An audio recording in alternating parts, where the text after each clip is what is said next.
பத்திரிகை மீடியா நண்பர்கள் அனைவருக்கும் வணக்கம். ஃபர்ஸ்ட் ஆஃப் ஆல் வினிஷ் சாருக்கு வந்து நன்றி சொல்லிக்கிறேன். ஏன்னா திடீர்னு ஒரு நாள் கால் பண்ணார். அன்றைக்கி பயங்கரமான ஃப்ளட்டு நைட்டு. ஸ்ரீதர் எனக்கு அர்ஜென்ட்டாக நீ கிளம்பணுன்னு ஒரு மிகப்பெரிய ஒரு அது இந்த படத்தில் வந்து அது இப்போ வரைக்கும் சஸ்பென்ஸாக வச்சுருக்காரு. அந்த கேரக்டரு ரொம்ப கோவம் வர மாதிரியான ஒரு கேரக்டரு, ரொம்ப டிஃபிகல்ட்டான ஒரு கேரக்டர். எப்படி தீக்குளிக்கும் பச்சை மரத்தில் வந்து ஒரு வில்லன் மேலே ஒரு பெரிய ஹோப் இருக்குமோ, அந்த ஹோப்பு இந்த படத்தில் என் மேலே வச்சுருக்காரு. சார் கண்டிப்பாக நீங்கள் என் மேலே வச்சுருந்த இதுக்கு நான் கண்டிப்பாக காப்பாற்றிருக்கேன்னு நினைக்கிறேன். வினிஷ் சார் ரொம்ப தேங்க்யூ. அதுக்கப்புறம் யோகி பாபா கிட்ட ஒரு சாரி கேட்கணும், அவங்க முன்னில் கேட்டுக்கிறேன். ஏன்னா அந்த ஷார்ட்டில் பார்த்துருப்பீங்க, அவர் மண்டையில் பாட்டில் அடிக்கிறது அடிக்க சொல்லிட்டாரு. அடிச்சுட்டு நல்லாவே அடிபட்டுருச்சு. நான் ஷார்ட் முடிச்சுட்டு போய் அண்ணா சாரின்றேன். டேய் அதெல்லாம் ஒன்றும்லடா, ஷார்ட் நல்லா வந்திருக்கா, இல்லைன்னா 1 மோர் போகலான்டாரு. ஆனால் அதுக்கு அடுத்த நாள் அவளுக்கு பெயினோட தான் இருந்தார். ஸோ ரியலி சாரி யோகி பாபண்ணா. இல்லை ஏன்னா அந்த அளவுக்கு டெடிக்கேஷன். அதாவது அவர் இருக்கிற இந்த ஆர்டிஸ்டுக்கான ஒரு பொசிஷனில் இருக்கும்போது யாராக இருந்தாலும் அடிபடிச்சுன்னா சரி ஓகே ஒரு ஆஃப் அவர் இடத்த என்ன தெரியுமா கேட்டார். வினிஷ் சாரையும் கூப்பிட்டாரு, என்னையும் கூப்பிட்டாரு. ஆனால் அடிபட்டுருச்சானா. ஆனால் வினிஷ் சார் வந்து செக் பண்ணிட்டு இருந்தார். டேய் வினிஷ் சார் கேளு, இல்லைன்னா 1 மோர் போகலாம், இன்னொரு பாட்டில் எடுத்து அடி நான் பார்த்துக்கிறேன் அப்படின்றாரு. அது வந்து மிக சிறந்த ஒரு கலைஞனால மட்டும்தான் வந்து ஒரு அந்த அளவுக்கு வந்து நம்ம அந்த ஒரு ஏன்னா அது பாட்டில்ன்றது வந்து நமக்கு நான் எதிர்பார்க்கவே இல்லை. ஆக்சுவலி அது கொஞ்சம் மிஸ் ஆக வேண்டியது கரெக்டாக அண்ணன் மண்டையில் அடிச்சிருச்சு. அது இப்போ வரைக்கும் எனக்கு வருத்தமாக இருக்குது. ரியலி சாரி கேட்கணும்னா. அதுக்கப்புறம் தனஞ்சன் சார் இப்போ வரைக்கும் வினிஷ் சாருக்கு ஃபுல் சப்போர்ட்டில் பேக்ராப்பில் இருந்து ஒர்க் பண்ணி கொடுத்துருக்காரு. சார் வந்ததுக்கு மிக்க நன்றி சார். இதை கடந்து நான் பேசணும் அப்படின்னா கண்டிப்பாக வந்து மதம்பட் சார், அவரை வந்து அவரு கூட நாங்கள் ஒர்க் பண்ணது வந்து இந்த ஜென்மத்துக்கான பாக்கியமாக நான் எடுத்துக்கிறேன். ஏன்னா ஒரு நாள் நைட் அந்த கல்லரை பார்த்துருப்பீங்க. அந்த நைட் வந்து நைட் ஷூட் ஆக்சுவலி 7 o'clock மேலே ஆரம்பித்தோம். மது சார் வந்து ஆக்சுவலி இதிலேருந்து ஸ்டேஜ்லேருந்து ஒரு 400 feet மேலே இருக்கும் அந்த ஹில்ஸு. கிட்டத்தட்ட 3:30 மணிக்கு மதியம் 3:30 மணிக்கு போய் லைட் பண்ண ஆரம்பித்தாருங்க. கிட்டத்தட்ட நைட்டு 8-9 மணி வரைக்கும் லைட் பண்ணிட்டு தான் எல்லாருமே கூப்பிட்டாரு. அன்னைக்கு விடிய காலையில் நைட்டு சாப்பாடு 3 மணிக்கு சாப்பிட்டாரு அவர். அந்தளவுக்கு இந்த வயசில் அவர் சாரோட டெடிக்கேஷன்ன்றது வந்து நான் வியந்து பார்த்த ஒரு விஷயம். இந்த வயசில் அவர் வந்து பண்ணுறது உண்மையிலே எனக்கு அப்படியே ஒரு யங்ஸ்டர் மாதிரி இருக்கார். இப்போவும் அவ்வளோ கெத்தா, அவ்வளோ இதாக எக்ஸ்ட்ரானரி லைட்டிங் அவ்வளோ மிரட்டி இருக்காரு மதம்பட் சார். இந்த ஜென்மத்தில் உங்கள் கூட நாங்கள் எல்லாம் ஒர்க் பண்ணது எங்களுடைய பாக்கியம் சார், ரியலி பாக்கியம் சார். அதுக்கப்புறம் ஜாகிர் சார் நிறைய விஷயங்கள் வந்து சப்போர்ட் பண்ணிங்க. நிறைய நல்ல எவ்வளோ இடைஞ்சல் இருந்தாலும் பார்த்துக்கலான்ட்டு கூலாக இருப்பாங்க. இவரும் இந்த வினிஷ் சார் இருக்க மாதிரி பயங்கர சேட்டை பிடிச்ச ஆளுங்கண்ணா. ஏன்னா நான் சொல்லுவேன் சட்டா டைம் ஆகுது, அவர் சொல்லுவார் வினிஷ் சார் கூலாக இருங்க சார், எல்லாமே நடக்கும். அதே மாதிரி கூலாக இருப்பாங்க 2 பேருமே, எந்த டென்ஷனும் கிடையாது. ஏன்னா எல்லாமே அவுட்டோரு, நிறைய செட்டும் இருக்குது. இந்த அளவுக்கு 2 பேருமே வந்து ரொம்ப கூலாக ஹேண்டில் பண்ணுவாங்க. எங்களுக்கு பதட்டமாக இருக்கும் ஆக்சுவலி, ஆனால் அவங்க 2 பேரும் கூலாக ஒர்க் பண்ணிகிட்டு இருப்பாங்க, டைரக்டரும் ஜாபிர் சாரும். அதே மாதிரி கோபடி சார் சரவணண்ணா, அவர் இங்கே வரல, அவர் மலேசியாவில் இருக்கார். அண்ணாவுக்கு என்னோடய தேங்க்யூ சொல்லிக்கிறேன். அதுக்கப்புறம் இன்னொரு விஷயம், பலமான விஷயம், இந்த கூட்டணியில் வந்து நான் நன்றி சொல்ல வேண்டியது SN Arunagiri sir, music director. So ஆக சிறந்த ஒரு மியூசிக் டைரக்டர் இந்த இண்டஸ்ட்ரியில். கண்டிப்பாக சார் நீங்களும் இன்னும் நிறைய படங்கள் எதிர்பார்க்குறேன், நீங்களும் பண்ணணும். அதுக்கப்புறம் இப்போ கொஞ்ச நேரத்துக்கு முன்னாடி எனக்கு பேச வராதுன்னு சொன்னார்ல ஒருத்தர், art director Ayyappan sir, Meiyazhagan படத்தோட ஆர்ட் டைரக்டர். அவர் ஒர்க்கில் வந்து மெய்யழகன் படம் பார்த்துருப்பீங்க எப்படி இருந்ததுன்னு. ஆனால் ஒர்க்கில் சின்சியராக இருப்பார், அவர் பேச தான் வராது. சார் உங்கள் ஒர்க்கும் ரொம்ப நல்லா இருந்துச்சு சார், தேங்க்யூ சார். அதுக்கப்புறம் எல்லாருக்குமே ரொம்ப நன்றி. 16 ரிலீஸ் ஆகுது. கண்டிப்பாக இந்த படம் வந்து நீங்கள் மண்டேலா டைப்பில் யோகி பாபு சார் பார்த்துக்கணும், அந்த மாதிரி வேற ஒரு செக்ஷனில் இந்த படத்தில் யோகி பாபா நான் பார்க்கலாம். அது கண்டிப்பாக வந்து வினிஷ் சார் வந்து உங்களை எல்லோரும் என்டர்டெயின் பண்ணுற மாதிரியான ஒரு விஷயம் தான் பண்ணியிருக்காரு. 16 ரிலீஸ் ஆகுது, கண்டிப்பாக எல்லோரும் சப்போர்ட் பண்ணுங்கள். Thank you all. வணக்கம். எனக்கு ஸ்டேஜ்லாம் பேசுகிறதுக்கு கொஞ்சம் பயம், ஆனாலும் இந்த ஃபஸ்ட்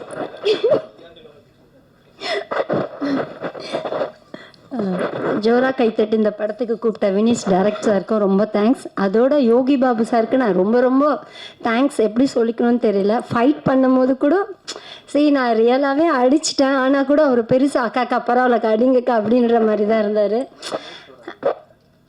இருந்தார். ப்ளஸ் மற்றவங்களா இருந்தால் கால் எடுத்து வைக்கணும், மற்றவங்களா இருந்தால் இல்லை வேறு யாருன்னா வச்சு பண்ணுங்கன்னு சொல்லுவார். ஆனால் யோகி பாபு சார் எப்படி சொன்னதெல்லாம் செம்ம ஸ்வீட்டு. அக்கா அதெல்லாம் ஒன்றும் இல்லை, ஒர்க்கு பண்ணுங்கக்கான்னாங்க. இந்தளவு ஃப்ரீடமாக ஃபைட் பண்ணும் போதும் சொல்லவும் மாட்டாங்க. அதே மாதிரி டைலாக் சொல்லும் போதும் நல்லா என்கரேஜாக சொன்னார். ப்ளஸ் யோகி பாபு சாருக்கு நான் இன்னொன்று சொல்லனா, நாங்கள் டான்ஸ் டீமாக போனால் கூட அசிஸ்டண்ட்டாக இருக்கட்டும், டான்சஸாக இருக்கட்டும், நல்ல ஹெல்பிங் நேச்சர் எதுனா வேணுமென்னா தான் கொடுக்கறது, அது மாதிரி படங்கள் வாய்ப்பு கொடுக்கறது, அதிலெல்லாம் சொல்லவே முடியாது. செம யோகி பாபு சார். ஓகே. அச்சோ, சத்தியமா அதெல்லாம் கிடையாது. இது நானே தான் சொல்கிறேன். எனக்கு ஒன்றும் புரியல. எனக்கு இல்லை யோகி பாபு சார் பற்றி சொல்கிறதுக்கு வார்த்தையே கிடையாது. அந்த அளவு ஹெல்பிங் நேச்சர் ஜாஸ்தியாகவே இருக்குது உண்மையிலேயே. அப்புறம் வந்து டைரக்டர் வினீஷ் சார் எனக்கு இந்த ஜோரா கைத்தட்டு படத்துக்கு கூப்பிட்டதுக்கு ரொம்ப ரொம்ப தேங்க்ஸ். ப்ரொடியூசர் சாருக்கும் ரொம்ப ரொம்ப தேங்க்ஸ் சொல்லிக்கிறேன். அப்புறம் படத்தை பார்த்துட்டு எனக்கு ட்ரைலர் நான் பார்த்தேன். பார்க்கும்போதே எனக்கு ரொம்ப ரொம்ப பிடிச்சிருந்தது. இதையும் நீங்கள் பிடிச்சு பார்த்து நீங்கள் தான் சொல்லணும், நீங்கள் தான் ப்ளஸ் பண்ணணும். அதுக்கு தான் நன்றி. இதுக்கு மேலே எனக்கு எப்படி பேசணும்னு தெரியல, வைக்கணும். எல்லாருக்கும் வணக்கம். என் பேர் அருண் பாலா இல்லைங்க, அருவி பாலா. அதுக்கு ரொம்ப நன்றி. வந்திருக்கும் பத்திரிகை அனைவருக்கும், மீடியா அனைவருக்கும். எனக்கு கொஞ்சம் நர்வஸாக இருக்குது, பேசணுன்னா கொஞ்சம் லைட்டாக ஸ்கிரிப்ட் இல்லாமல் கொஞ்சம் உதறது, வேறு எதுவும் இல்லை. ஏன்னா தப்பாக பேசினா மன்னிச்சிருங்க. ஃபஸ்ட் வந்திருக்கவங்க அனைவருக்கும் நன்றியும் வணக்கம் தெரிஞ்சுக்கிறேன். இந்த படம் வந்து எனக்கு கொஞ்சம் ஸ்பெஷல். ஏன் அப்படின்னா இந்த படத்து மூலியமாக தான் எனக்கு வேட்டைன்ற வாய்ப்பு கிடச்சிது. ஏன்னா நாளைக்கு ஷூட் வச்சுட்டு இன்றைக்கி நைட் வந்து நான் கிளம்பணும்னு சொல்லிட்டு வினிஷ் சார்ட்ட போய் நிற்கும்போது இல்லவே முடியாதுன்னு சொல்லாமல் என்னை சீக்கிரம் முடிச்சு அனுப்பிச்சினது வினிஷ் சார் தான். அதுக்கு முன்னாடி மது அம்பட் சார் தான் இந்த படத்துக்கு கிடைக்கிறதுக்கு காரணமாக இருந்தது. அன்றைக்கி வந்து சும்மா போய் பார்க்க போனவொடனே இவன் நல்லா இருக்கானே, இவனே நடிக்க சொல்லுவோம் அப்படின்னு சொன்னது வினிஷ் சார். ஸோ அப்படி தான் இந்த படம் வந்து ஜேர்னி ஆரம்பித்தது. இந்த மேடையை நான் யூஸ் பண்ணி நான் மது அம்பட் சாருக்கு அவருடைய சினிமா வாழ்க்கையின் 50வது வருஷ வாழ்த்துக்களை நான் தெரிவிச்சுக்கிறேன். அதோட வரைக்கும் ப்ரொடியூசர் சார், நான் இது வரைக்கும் இன்றைக்கி தான் அவரை நான் ப்ரொடியூசராக பார்க்குறேன். ஏன்னா இவ்வளோ நாளாக கோ ஆர்டிஸ்டராகவே பார்த்துட்டு அதுவும் ஜாலியாக ஒரு ஹாஃப் டவுசர் போட்டுன்னு ஒரு கட் பண்ணின்னு போட்டா எங்களுக்கெல்லாம் கேரளாவில் குளிரும் போது இந்த மனுஷன் நல்லா கோவா டூர் வந்த மாதிரி ஜாலியாக சுற்றிட்டு இருந்தார். ஸோ இன்றைக்கி தான் ஒரு ப்ரொடியூசராக பார்க்கும்போது ஸோ ரொம்ப சந்தோஷமாக இருக்குது. அடுத்தது வந்து யோகி பாபண்ணன். நான் எல்லாரும் நிறைய சொல்லிட்டாங்க அண்ணனை பற்றி, நான் ஒன்றும் புதுசாக சொல்கிறதுக்கு இருந்தாலும் சொல்லணுன்னா, நம்ம எவ்வளோ பெரிய பெரிய ஆர்டிஸ்ட் கூட வேலை பார்த்தாலும் எல்லாருமே நமக்காக யோசிப்பாங்களான்னு தெரியாது. அது ஒரு சிலர் மட்டும்தான். அந்த இடத்துல நான் பார்க்கும்போது நான் யோகி பாபன் நான் எப்பயுமே பார்ப்பேன். ஏன்னா வந்து ஒரு டைலாக் சொல்லும்போது ஆப்போசிட் என்ன டைலாக் சொல்லலாம், என்ன கவுண்டர் கொடுக்கலாம் அப்படின்றது அவங்க என்ன பண்ணலான்றது ஆஸ் ஆர்டிஸ்ட்டாக யோசிப்போம். பட் ஆனால் வந்து அண்ணன் மட்டும் என்னன்னா ஆப்போசிட்டில் இருக்கவங்க என்ன இப்போ நமக்கு என்ன பேசணும், என்ன பேசினா நல்லாயிருக்கும், தம்பி நீ இதை பேசுகிறா, நீ இது பேசுகிறா, நான் இது சொல்கிறேன், அது நல்லா இருக்கும்டா அப்படின்னு வந்து ஒரு வாட்டியும் நம்மளை வந்து கோஆர்டினேட் பண்ண கைட் பண்ணுற விஷயங்கள் வந்து ரொம்ப நமக்கு சந்தோஷமாக இருக்குது. அவர் கூட ஒர்க் பண்ணுறது இதோட 4வது படம். ஸோ 4வது படம் மாதிரி இல்லை, ஒரு படமும் எனக்கு புதுசாக தான் இருக்குது. ரொம்ப தேங்க்ஸ்ண்ணா, தேங்க்யூ ஸோ மச். அடுத்தது ஹீரோயின் மேம் வந்து கூட ஒரு 2-3 சீன் இருந்தாலும் ரொம்ப ஜாலியாக ரொம்ப ஃப்ரெண்ட்லியாக இருந்தது. Thank you so much. கடைசியாக லாஸ்ட்டில் வந்து நான் டேரக்டர் சாரோட முடிச்சுக்கிறேன். நான் இதோட எனக்கு ரொம்ப சாரி கேட்டுக்கிறேன் அண்ட் தேங்க்யூ சொல்லிக்கிறேன். எல்லாருக்கும் நன்றி. யாருன்னா மிஸ் பண்ணியிருந்தேன்னா அவங்களாம் மன்னிச்சிருங்க. Thank you so much. தியாவல சேனகுமார், நாங்கள் வந்து இங்கே மயிலாப்பூரில் ஒரு இடத்துல ஷூட் பண்ணிட்டு இருக்கோம். அந்த பில்டிங்கில் எல்லா அடிதடி ஹாலும் கூட ஒன்று நின்றுட்டு இருந்தார். அப்போ நான் ஷூட்டிங்கில் இருக்கும்போது பார்க்கும்போது எங்கிட்ட வந்து சார் நான் தான் யோகி பாபு அப்படின்னு பேசியிருந்தார். அப்போல்லாம் நம்ம வந்து ஷூட்டிங் ஸ்பாட்டில் பார்க்கும்போது ஓகே இவரும் ஒரு கேரக்டர் ஏதோ பண்ணுறாரு அப்படின்னு நினைப்போம். ஆனால் அதுக்கு பிறகு என்ன மாதிரி ஒரு வளர்ச்சிகள், என்ன மாதிரி அற்புதமான படைப்புகள். இப்போ சமீபத்தில் டூரிஸ்ட் ஃபேமிலி படத்தில் அவருடைய காமெடி, அந்த கவுண்டர் காமெடியை அவ்வளோ பேர் அப்ரிஷியேட் பண்ணி அவ்வளோ இடத்துல சிரிக்க வச்சிருந்தார். அந்த படைப்பில் அவருக்கு ஸ்கோப் இருந்ததுன்னா அற்புதமான ஒரு நடிப்பை கொடுக்குற ஒரு கலைஞனா யோகி பாபு இருக்காரு. அவரை நம்ம எல்லாருமே என்கரேஜ் பண்ணணும், வாழ்த்தணும். அட் த சேம் டைம் சில பேர் வந்து திடீர்னு மேடை கிடைச்சதுன்னா ப்ரொமோஷனுக்கு வரதில்லை, ப்ரொமோஷன் வரதுக்கு 7 lakhs கேட்குறாரு அப்படின்னு சில நண்பர்லாம் சொல்லும்போது எனக்கு ஷாக்காக இருந்தது.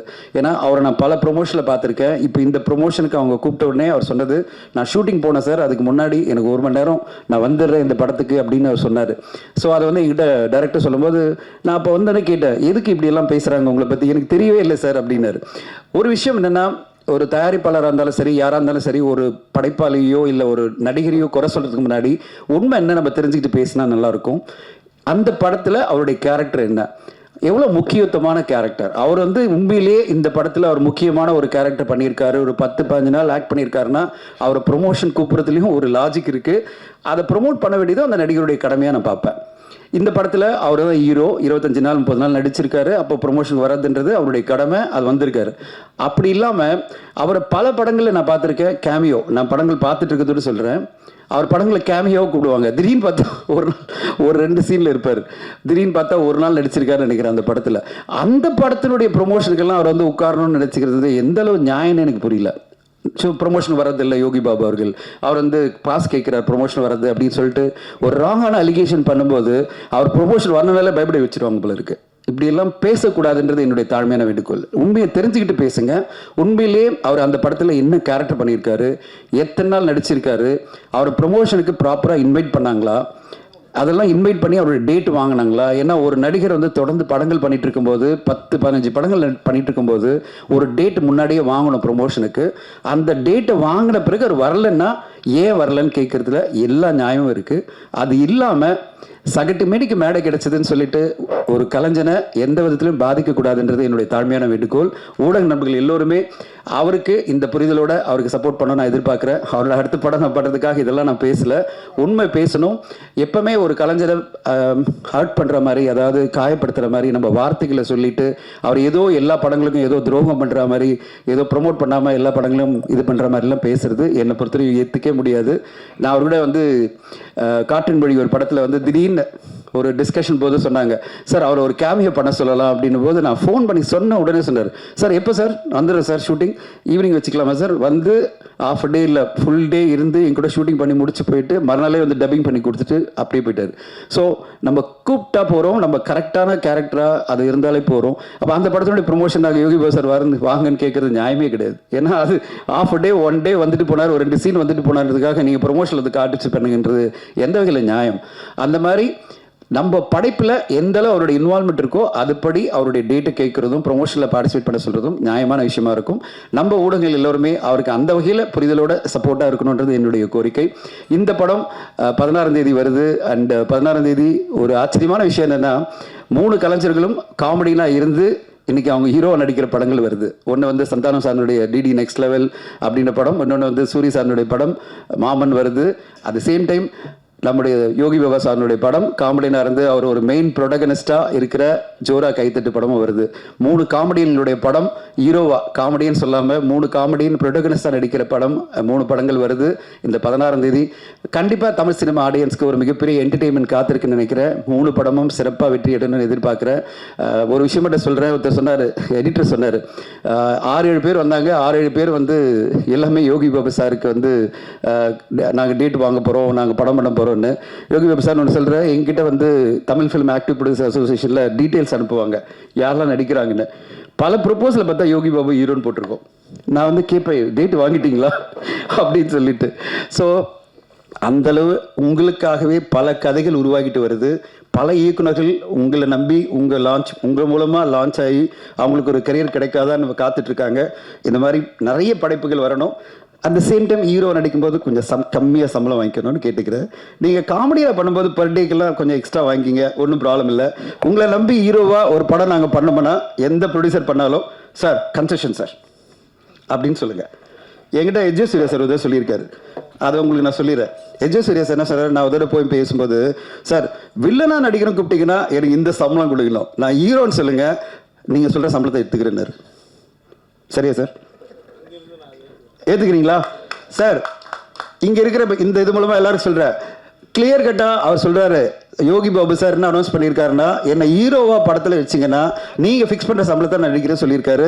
எல்லா தயாரிப்பாளர்களும் வரப்பிரசாக நான் பார்க்குறேன்.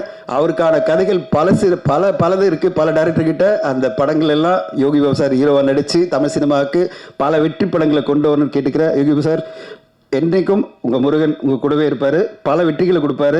யாரும் உங்களை ஒன்றும் பண்ண முடியாது. உங்கள் வெற்றிகள் பல மடங்கு உயர்ந்துகிட்டே இருக்கும். இன்னும் பல வருஷங்கள் கொடி கட்டி பரப்பிங்கன்னு வாழ்த்து சொல்கிறேன். இந்த படம் ஜோரா கையை தட்டணும், எல்லா மக்களும் கைத்தட்டி ரசித்து மிகப்பெரிய வெற்றி படமாக மாற்றுவாங்கன்னு எதிர்பார்க்குறேன். அண்ட் வாய்ப்பு கொடுத்ததுக்கு நன்றி. ஊடக நபர்கள் அனைவருக்கும் மிக்க நன்றி. Thank you so much. படத்தை பற்றி நான் என் கஷ்டத்தை பற்றி பெட்ட பாடை பற்றி சொல்கிறதுக்கு நான் விரும்பலை. எல்லா ட்ரெய்லர் லான்ச்சுக்கும் எல்லா ஆடியோ லான்ச்சுக்கும் அது நீங்கள் காதில் வாங்கிட்டே இருக்கும். அது புது கதையே கிடையாது. நான் அதை பற்றி எதுவுமே சொல்ல விரும்பலை. ஒரு முக்கியமான விஷயம், நான் வந்துட்டு 2013 தீ குளிக்கும் பச்சை மரம்னு ஒரு படம் பண்ணியிருந்தாங்க. எதையும் தெரியாமல், இப்போ தெரியும் நான் சொல்லலை, எதையும் தெரியாமல் நாங்கள் ஒரு டீமாக வந்து எதுவுமே பேசக்கூட தெரியாமல் நாங்கள் இங்கே வந்து சினிமாங்கிற ஒரு பாசத்தை வச்சு அந்த ஒரு கான்ஃபிடென்ஸ் மட்டும் வச்சு, அந்த தன்னம்பிக்கை மட்டும் வச்சு வந்துட்டாங்க. நாங்கள் கொஞ்சம் பேர் வந்துட்டு 2013 தீக்குளிக்கும் பச்சை மரம் நிறைய கொஞ்சம் பேருக்கு இப்போவும் தெரியும்னு நினைக்கிறேன். அந்த படத்தை பற்றி நிறைய விமர்சனம் இல்லாமல் நல்லா வந்துருந்தாங்க. ஆனால் கமர்ஷியலி பெருசாக போகல. எங்களுக்கு அந்த ப்ரமோஷனை பற்றியும் தெரியல. நான் இது சொல்ல வர்றதுக்கு காரணம் ஒன்றும் இல்லை. அன்றைக்கி ஒரு ஜூனியர் நடிகராக வந்திருந்தாங்க. கிட்டத்தட்ட 300-400 பேர் வந்திருந்தாங்க. என்கிட்ட சார் எனக்கு ஒரு வாய்ப்புன்னு சொல்லிட்டு. ஸோ என்னோடய மேனேஜர் மூலமாக இன்னொருத்தர் வந்துருந்தாங்க. வந்து சார் எனக்கு ஒரு வாய்ப்பு கிடைக்குமான்னு கேட்டேன். கண்டிப்பாக அவரை பார்த்தபோது எனக்கு ரொம்ப வித்தியாசமாக தெரிஞ்சிச்சு. அவர் ஃபேஸு பார்த்துட்டு, அவர் பேச்சு பார்த்துட்டு எல்லாமே. அப்போது நான் சொன்னேன், சரி நான் உங்களுக்கு ஒரு வாய்ப்பு தரேன். 400 பேர் வெளியில் நிற்கிறாங்க, ஒரு வாய்ப்பு தரேன். நான் ஒரு ஓப்பனாக சொல்கிறேன், இப்போ சொல்கிறதுக்கு தப்பு இல்லை. ஒரு 1000 rupees நான் பெர் டே வச்சுட்டு தரேன்னு சொன்னேன். 25 நாள்ட்டாங்க. அப்போ எங்கிட்ட கேட்டேன், சார் அது 1000க்கு சார், நான் 1-2 படம் ஆல்ரெடி நடிச்சிருக்கு சார், நீங்கள் 2000 ஆக்க முடியுமான்னு கேட்டேன். நான் சொன்ன வார்த்தை சொல்கிறதுக்கு எனக்கு இப்போவுமே எந்த தப்புன்னு தோணலை. நீங்கள் நடிக்கணுன்னா நடிச்சுக்கோங்க, இல்லை அப்படியே ஓடி போயிடும் அப்படின்ட்டாங்க. அவர் தான் இந்த யோகி பாபு. இவர் எப்படி இருக்குன்னு நீங்கள் பாருங்கள். ஆனால் 5 வருஷம் 6 வருஷத்துக்கு அப்புறம் தாண்டி நான் யோகி பாபுஜி சௌக்கியமானு கேட்டபோது ஃபோன் மெசேஜ் கூட அவர் சேவ் பண்ணல. என் நம்பர் என்னன்னு தெரியாது. என் குரல் பார்த்த போதே புரிஞ்சிச்சு. வினீஷ் சார் எப்படி இருக்குது சௌக்கியமானு கேட்டேன். நான் அந்த படம் பண்ணி ஒரு 5-6 வருஷம் ஃபினான்ஷியலி நிறைய சிக்கல் இருந்த டைமில் தான் அவர் சொல்கிறது. எனக்கு ரொம்ப சந்தோஷமாயிடுச்சு. அதுக்கப்புறம் ஒரு வருஷம் தாண்டி தான் நான் இந்த கதையை பற்றி பேசினேன். இந்த கதையை பற்றி எதுவும் பேசலை. எனக்கு ஒரு கதை சொல்ல வேண்டியதாக இருக்குன்னு மட்டும் தான் சொன்னேன். அப்போது போகும்போது இது கூட சேர்ந்து நான் ப்ரொடியூசரை பற்றியும் சொல்லணும். என்னென்னா, போகும்போது நான் ப்ரொடியூசர்கிட்ட சொன்னேன், ஜி நான் யோகி பாபுஜி என்னோடய நல்ல நண்பன், இப்போது என் மேலே நிறைய பாசம் வச்சுருக்காங்க. நான் ஒரு கதை அவர்கிட்ட தான் சொல்ல போகிறோம். மறுபடியும் நான் தமிழ் படம் பண்ணுற மாதிரி இருக்குது. அவர் டேட்டு சொல்லிட்டிங்கன்னா தரேன்னு சொல்லிட்டிங்கன்னா நீங்கள் ஓகேவான்னு கேட்டேன். அப்போது என்னதை விட டெய்லி 2 தடவை 3 தடவை படம் பார்ப்பாங்க. தமிழ் படமாக இருக்கட்டும், மலையாள படம், ஹிந்தி படமாக இருக்கும். இப்படிப்பட்ட ஒருத்தரை நான் உலகத்திலே பார்த்தேன். நான் சும்மா சொல்லலை, நம்ம ப்ரொடியூசர் அந்த மாதிரி ஒரு ஆள். காலையில் பார்ப்பாங்க, சாப்பிடும்போது பார்ப்பாங்க, பாத்ரூம் போகும்போது பார்ப்பாங்க, எப்போவுமே பார்த்துட்டே இருக்கு இவர். 5 நேரம் நமாஸ் ப்ளஸ் 3 படம், இதுதான் இவரோட முறை. இது எனக்கு உலகத்தில் எல்லா படம் இவர் பார்த்துட்டு தான் இருக்குது. அவ்வளோ அப்டேட்டாக இருக்குது. நீங்கள் பேசும்போது எல்லாமே அப்படி இல்லைன்னு உங்களுக்கு தோணலாம், ஆனால் அது அப்படியே கிடையாது. அப்போது நான் சொல்கிறேன் வந்துட்டு, சரி நான் வரேன், யோகி பாபு தானே, ஏதாவது இப்படி படம் அந்த படம் இந்த படம் அதெல்லாம் நிறைய அப்டேட்டாக இருக்காரு. கேட்ட உடனே சரி நான் வரேன், டேட்டு சொல்லிட்டீங்கன்னா நான் வரேன்ட்டாங்க. ஓகே சொல்லிட்டீங்கண்ணா. வந்தாச்சு. நான் கதை பற்றி நான் பைண்டட் ஸ்கிரிப்டாக வந்தேன். எதுவுமே கதை பற்றி கேட்கல. என் சூழ்நிலை பார்த்து தெரிஞ்சிருக்கலாம். அதை விட ஆனால் தீக்குளிக்கும் பச்சை மரங்கிற படத்தை பற்றி அவருக்கு அன்னைக்கே ஒரு நல்ல ஒப்பீனியன் இருந்துச்சு. சரி நான் கதையை பற்றி நான் 10 நிமிஷம் தான் சொன்னேன். சரி வினீஷ், அதை கதை இல்லாமல் எனக்கு நீங்கள் ஸ்கிரிப்டே எதுவும் டீட்டெயிலாக சொல்ல வேண்டாம், நான் உங்களுக்கு டேட்டு தரேன்ட்டாங்க. அப்போவுமே நான் அடுத்த நாளில் ஏதோ அட்வான்ஸ் கொடுத்து அதுலேருந்து ஆரம்பித்த பயணம். இப்போது கொஞ்சம் சிக்கல்கள் எல்லாமே நடுவில் ஃபினான்ஷியல் சிக்கல் எல்லாமே வந்துருச்சு. அண்ணனை நான் குறை சொல்ல மாட்டேன். நான் கொஞ்சம் ஷெட்யூலாக தான் பண்ணியிருக்கு. அது நம்ம காரணம் தான். அண்ணனை எல்லா பிரச்சனையும் அவர் மேலே தள்ளாதீங்க. நிறைய ப்ரொடியூசர்ஸோட சிக்கல்கள் எல்லாமே வரும். அது வெளியே சொல்லாமல் அவங்க ஏதாச்சும் ஒருத்தரை வச்சு தான் அவங்க ஒரு காரணத்தை சொல்லணும். அப்போ யோகி பாபு அண்ணன் இருந்தால் நிறைய பேர் இருக்காது. நான் அவரை பற்றி பெருமையாக பேசணும் அப்படிங்கிற மாதிரி நான் சொல்லுவேன். உண்மையாக தான் சொல்கிறேன். நான் பாசிட்டிவாக சொல்லுவாங்க, நெகட்டிவாக நான் ஓப்பனாக அவர்கிட்ட சொல்லியிருக்கு சொல்ல வேண்டியது. இப்போ நான் உண்மையாக சொல்கிறேன். நம்ம படம் மேலே அவர் எந்த தகராறும் பண்ணலை, எந்த பிரச்சனையும் பண்ணலை, கரெக்டாக தான் வந்திருக்கு. ஒரு சில சின்ன சூழ்நிலையால் ஒரு சில டைமில் இல்லாமல் கொஞ்சம் முன்ன தள்ளி போயிடுறது சினிமாவில் சகஜம், நான் நம்புகிறேன். அப்போது இது எல்லாமே இதை தாண்டி நான் பண்ணி முடிச்சிருக்கு. இந்த படம் கண்டிப்பாக ஒரு ரொம்ப வித்தியாசமான ஒரு படம் நான் உங்களுக்கு ரெடி பண்ணி வச்சுருக்கேன். அது மட்டும்தான் என்னால் சொல்ல முடியும். 3 படம் வருது. அது காமெடி நடிகராக நடித்தா 3 பேரோட படம் வருது. ஆனால் யோகி பாபு அண்ணனோட வாழ்க்கையில் இப்படிப்பட்ட ஒரு படம், இப்படிப்பட்ட ஒரு ஜானர் இது வரைக்கும் பண்ணலை. சிரிப்பு என்னங்கிறது கூட தெரியாது அப்படிங்கிற மாதிரி இருக்கிற ஒரு கேரக்டர் தான் அவர் இந்த படத்தில் பண்ணியிருக்காரு. ஸோ ஒரு நடிகனாக ஒரு போயிட்டு இருக்கும்போது ஒருத்தரோட பயணத்தில் வித்தியாசமான இதெல்லாமல் வாய்ப்புகள் எல்லாமே வந்து சேரும், கேரக்டர் ரோல்கள் எல்லாமே வந்து சேரும். அப்படிப்பட்ட ஒரு கேரக்டர் ஒரு டேர்னிங் பாயிண்ட் நான் நம்புகிறேன். அது வெற்றி கிடைக்குமா இல்லையாங்கிறது மக்கள் தான் முடிவு பண்ணணும். நீங்கள் படம் பார்த்துட்டு அது சொல்லுங்கள்.